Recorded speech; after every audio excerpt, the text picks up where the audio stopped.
I'm 82 years old now. I say that slowly because age at this point isn't just a number. It's a weight you learn to carry without complaint. I've lived long enough to see my reflection surprise me, long enough to forget the names of streets I once drove every day, and long enough to notice which people stayed alive inside, even as their bodies slowed down. That's something you only see clearly when most of your life is already behind you. I've stood at more funerals than birthdays in the last decade, not dramatic ones, quiet ones. Folding chairs, soft voices, familiar faces that look smaller each year. What stays with me isn't how people left, but how early many of them started disappearing before they were gone. Somewhere in their 60s or 70s, something narrowed. Their world became smaller. Their days became tighter, not because of age alone, but because of habits they never questioned.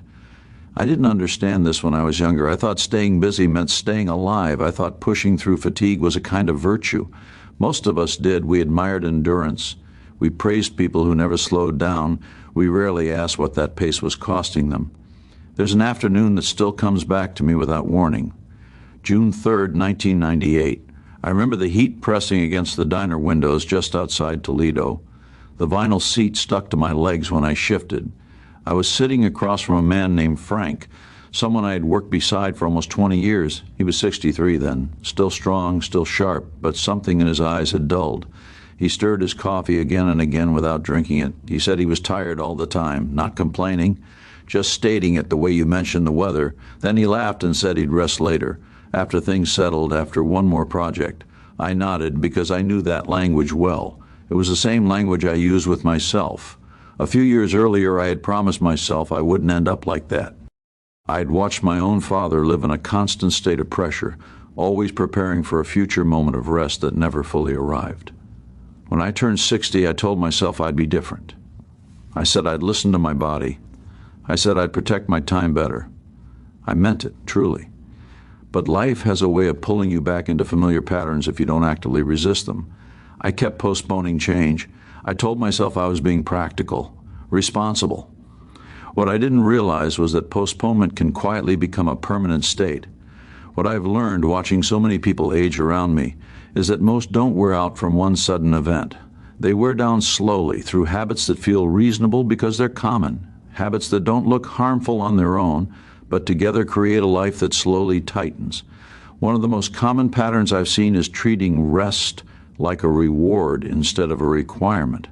People past 60 still talk about earning their rest, as if their worth depends on constant motion.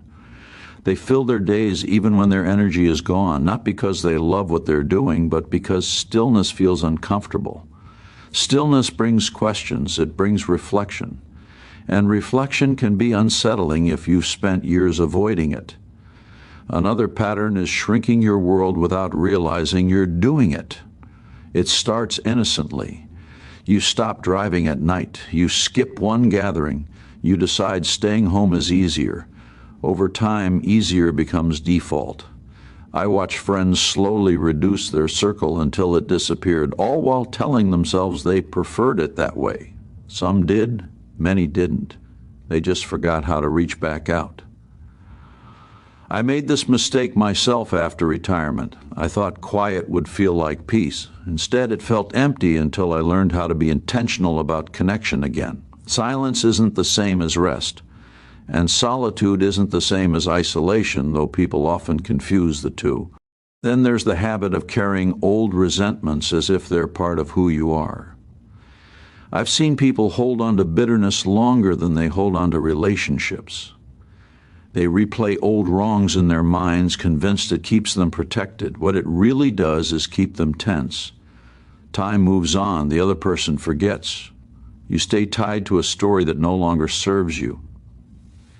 I watched a neighbor live this way for decades. A business deal that went wrong in his 40s became the lens through which he viewed everyone. He spoke often about fairness, but rarely about joy. By the time he reached his late 70s, his world felt hard and narrow. Not because life had been cruel to him, but because he never loosened his grip on the past.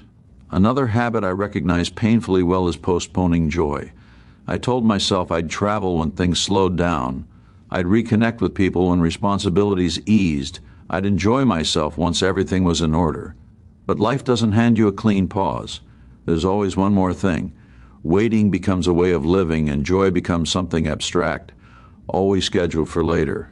And then there's the belief that after a certain age, you already know yourself well enough. I hear people say, "This is just how I am," as if curiosity has an expiration date. The people I've seen remain alive inside well into their 80s are the ones who never stopped adjusting. They listened when something no longer fit. They stayed interested. They stayed open. Frank never really changed his pace. He stayed busy until his body forced a stop. Another friend, Linda, slowly withdrew after her husband passed. She didn't want to burden anyone. She said she was fine alone. Over time, her days grew quiet in a way that wasn't peaceful. These weren't dramatic choices. They were quiet ones, repeated. If you're listening and thinking this doesn't apply to you, I understand. I once believed the same. You probably have reasons for how you live. You're tired. You're managing responsibilities. You've earned your habits. I'm not here to argue with that. I'm only here to tell you what I've seen after watching many lives unfold from this distance. The people who seem to fade earlier aren't the ones who age, they're the ones whose days become rigid, whose relationships thin, whose inner world stops expanding. And the people who last longer, inwardly and outwardly, are rarely extraordinary. They simply stay attentive. There are small scenes that repeat in almost every life. Someone scrolling through, phone instead of calling an old friend. Someone eating alone out of habit, not preference. Someone saying maybe next week until next week loses meaning. These moments don't feel important when they happen. They're ordinary, but they shape the texture of your later years. I don't speak from theory. I speak as someone who corrected himself late. Awareness didn't erase my old patterns. It just gave me a chance to interrupt them, to rest earlier, to forgive sooner, to reach out instead of retreat. What I've learned is this: staying alive isn't just about adding years.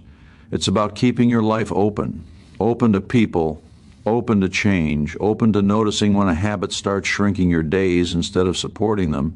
If you're past 60 or even approaching it, there's still room to soften, room to reconnect, room to choose presence over routine. So here's my quiet request. Pay attention to what you repeat. Not the big events, but the small daily choices. If something keeps narrowing your life, question it gently.